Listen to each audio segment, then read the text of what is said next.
Hello and welcome to This Inspired Life. My name is Andy Taylor, and in this video we're talking about anxiety. Now, the reason why I wanted to talk about this video and why I thought I would produce this video today is because with everything that's going on in the world right now, we're talking middle of 2020 for those who are watching this a few years down the line on YouTube. We're recording this in the middle of 2020. We're right in the middle of the coronavirus pandemic. It's affecting everybody, and the world is a very different place than it was 3 or 4 months ago. And that kind of leads itself to an increased level of people, an increased number of people suffering with anxiety who wouldn't normally suffer before. Now, generally speaking, anxiety only tends to affect people who have a naturally nervous disposition. Now, that is to say that there's nothing wrong with you if you have anxiety.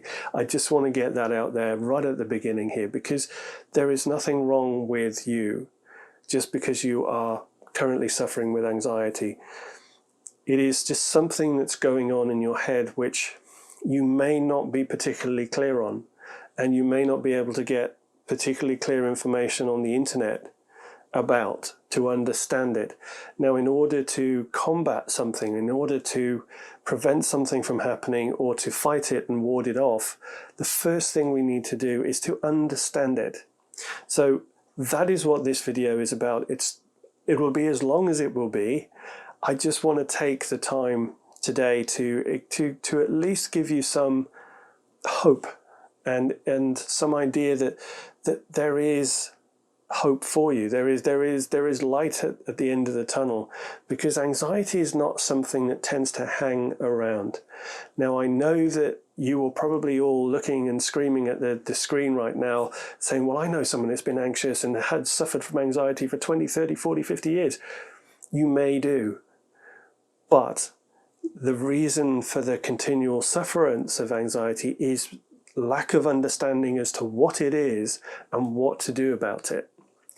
Now, this is my understanding, and my understanding comes from working with a number of people with anxiety personally, but also a number of colleagues in the mental health and coaching space who also do work with anxiety. And we kind of talk about this and we discuss this, and again, some of my mentors and my trainers have put forward ideas which are really kind of spot on. They're really on the money, and I really take them on board. And I want to share those with you today because I think they are by far and away the easiest and simplest way to tackle anxiety head on and alleviate the symptoms, if nothing else. Because what anxiety is, if you want to use specific terminology, it's different. It's difficult to quantify, but if you wanted me to give a specific terminology to it, they're runaway thoughts. It's just runaway thoughts which form noise in your head. That's all it is. It's just thought, but it's runaway thought that just creates this noise in your head that you seemingly can't control. You seemingly can't ignore either. And that's why it becomes so difficult. That's why it starts to get overwhelming for so many people. But believe me, you're not alone, number one. Everybody, to some degree or other, suffers from some form of anxiety. Now, there are some who may be able to just brush it off with a shrug of a shoulder or a flicker of a wrist. Whatever. But generally speaking, especially in times like these, we're all prone to it. We're all susceptible to it if we're not careful. And that becomes the issue, is the fact that there is a genetic component to anxiety. So if you are genetically predisposed to suffer from anxiety, you will do. And the chances are events like we've witnessed globally these last couple of months in 2020, they're going to be the chief concerns that you have. And those concerns form trains of thought which continually derail, and they continually get out of control and get out of hand in your head until you just have this noise going on where you can't make head and tail of anything that's going on in your head, of any thought process. You seem scatterbrained. You seem to forget things very easily. You seem to be very distracted. You forget what you were doing. You forget where you put something. These are all symptoms. These are all symptomatic of a form of anxiety, however light. But they're still there. They're still important to recognize and step in front of to nip them in the bud. More severe examples would be where you just can't stop crying because everything that's going on in your life personally, but also you're very empathetic and you're very sympathetic to the plight of others around you, even though they may not be in your immediate social circle. You're very susceptible to bad news stories. You're very susceptible to social media posts that tell you about stuff that's going on the other side of the world. And you feel bad, you feel distraught that you can't do anything about it from where you are, that you don't know what to do about it, to solve it or to put it right. And that brings me on to another point, is the fact that the thing about people suffering with anxiety, if that's you, is that there are times when you feel like you should be the one to solve the world's problems, where you should be the one to be able to do this. And even though common sense will step in and say, well, actually, this is my world here. I don't have access to them. So how can I possibly interfere and sort that out over there for them? It won't matter, because your anxiety and the thought processes created, the wild roaming thoughts that are just going off all the time in your head, are telling you, they're screaming at you, but you should sort this, you need to help them. And if you feel like you can't, or if common sense and that common sense brain of yours is stepping in and contradicting itself practically and saying, but you can't, there's a disconnect there. And that disconnect leads to anxiety. It leads to the feelings of powerlessness. It leads to feelings of helplessness. It leads to feelings of self-loathing, for want of a better description, in some cases. And it's something that we really need to keep a very close eye on. If you live with somebody who is suffering from anxiety, or who is showing these symptoms or behaving in this kind of way, then it's something to bear in mind, because although anxiety as it is not life-threatening, and it's not particularly serious medical condition, it can deteriorate and become other things. So it's always worth keeping an eye on it. Now, other triggers for anxiety could be your diet. It could be the amount of coffee you drink. It could be the amount of alcohol you take. Smoking is a big trigger for anxiety, believe it or not. A lot of people associate smoking with the antithesis of anxiety, which is to just completely chill out and relax, right? A lot of people smoke when they get stressed out. It is paradoxic, I know it is, but the fact is that tobacco use can trigger anxiety. It can make you susceptible to it. But going back to what I want to tackle today, those are the well-known, documented online. You can find out all about those if you choose to, just by typing them into Google. Wonderful thing, Google. But what I want to talk about is going back to the nuts and bolts of the situation. When you feel anxious, or when you are suffering with anxiety, what is going on is the fact that you have so much clutter, so many disjointed thoughts bouncing around in your head and in your consciousness, that you don't know how to make head and a tail of any one of them. And you have so many. And you just feel like you're overwhelmed all the time, because you've got all of these thoughts. You don't know, you can't make sense of any of them, because you can't focus on one of them long enough to make sense of it. Anxiety is basically, it's clutter, it's mental chatter, it is excessive mental chatter. And it's just the wild roaming thoughts that just keep flying from one side of your brain to the other, to the point where you will forget stuff. You will forget where you've put things. You will forget what you were doing. You will forget why you went in a room. That is anxiety. That is where anxiety stems from. It's the fact that you feel powerless, you feel helpless in being able to work out what the hell is going on in your head. What the hell are all these thoughts? And, you know, but I need to do something about them. Actually, you don't. That's the thing. And this is where it gets really good for you.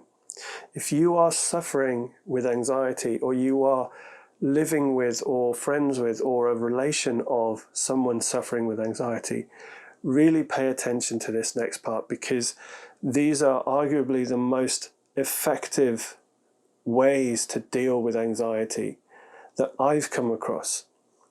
And it's really just a couple of versions of essentially the same thing. Now, I'm going to use an analogy which really helps to hammer this home, which is the fact that if you were to have a bowl of murky water, so you were to have a bowl of dirty, muddy water, right? And it was muddy. How would you go about clearing that water? Because what's happening, and why I use that analogy, is the fact that your brain, when you're suffering with anxiety, there's so many thoughts going off in your head. Your brain is essentially that bowl of dirty, muddy water. It's just, yeah, there's no clarity, there's nothing. Now, I'm going to get very simple about this, but it's very effective. The nature of water, so water in its natural state, is clear. Okay? So you take a bowl of dirty, muddy water, and you mix it up and keep stirring it to try and make it clear. That's defeating the object. You're just making the situation worse. So what would you do to clear that water? Well, the answer is painfully simple. You would just set the water, the bowl or the cup or whatever glass you've got the water in, you would just set it down somewhere and you would leave it. You would leave it and you would just let it settle. Because once it settles, all the sediment and silt and mud and dirt sinks to the bottom, because the nature of water is clear. Now, where this comes in for you, and where this comes in for us generally as a species, if we get that crowded thought process going on, and in the case of the video and what we're talking about, anxiety is this mental clutter, this excessive, overwhelming jumble of thought in our head. Here's the beautiful thing. The nature of the mind is quiet. So the nature of the mind is quiet. So trying to think your way through sorting out a jumble of already messed up all over the place thoughts is not going to help you. Trying to apply a course of action that a therapist has given you is not necessarily going to help you, because it's just something else to fucking think about. Right? Sorry for swearing, but really, I don't understand why therapists will continue to tell people with anxiety, oh, you need to apply this technique. No, because just thinking about that technique is adding to the jumble of thoughts. It's adding to the mess that's already in your head, which is why you're anxious in the first place. Okay, so when you're suffering with anxiety, you've got all of these thoughts dashing around in your head. Now, I'm going to go into a little bit of detail on something else which I'm particularly passionate about. But for now, let's just finish off what I'm saying, which is the fact that the nature of your mind is calm. So if you, rather than try and think your way through anxiety, rather than try and think your way to tackling anxiety and tackling each one of those thoughts and sorting them out, tying up loose ends, you could do that over time, but I guarantee you that as you're doing one, something else will come in.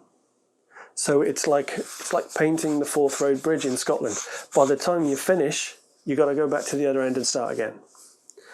Okay? It's an age-old story, so an age-old example from over here. Same with San Francisco, the Golden Gate Bridge, and I would imagine the Sydney Harbour Bridge too. Is the fact that by the time you've finished painting the bridge once, you've got to go back and start again. But you have this innate sense in your head. The innateness of the mental condition is calm. So your brain, your mind is naturally calm and level. Now, even though your brain right now might be going, the nature of it is calm. So just leave it. Just don't try and solve anything. Don't try and sort anything out.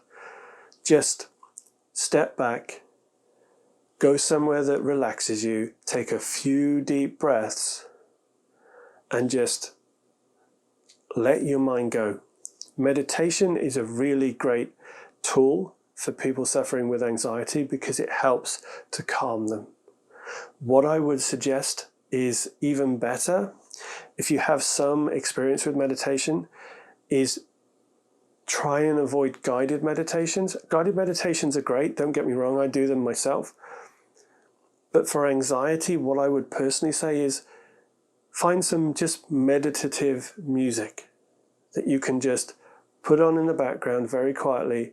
Just sit still, breathe, nice, calm, deep breaths.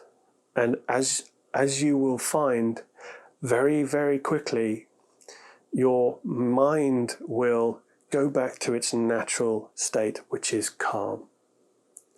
Okay, so you could use another analogy, which is that of a snow globe. If you imagine that anxiety is basically shaking that snow globe up, right? And you just keep shaking that snow globe up, it's never going to clear. You've just got to set it down. And you've got to let it settle. And then you'll be able to see clearly.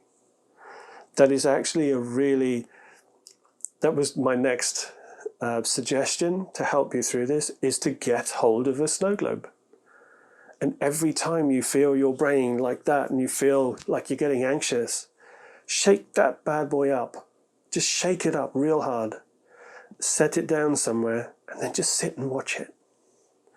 Because that in itself is going to be meditative for you. It's going to help you because you will associate with it. Because now that I've said that to you, now that I've said that on this video, and now that you are aware that your brain, your mind is essentially a snow globe that's just been shaken up, and all of that mental clutter is the snowflakes in the snow globe.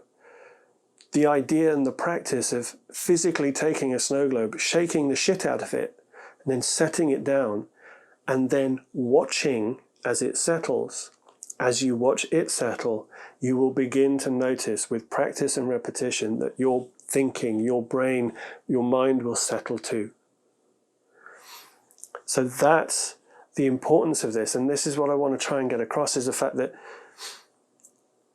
you can overcome anxiety. You can get through it. You can make it easier to deal with. Some instances, it's, you're going to be, with the world being as it is right now, there's always going to be a potential trigger for anxiety for those who are susceptible.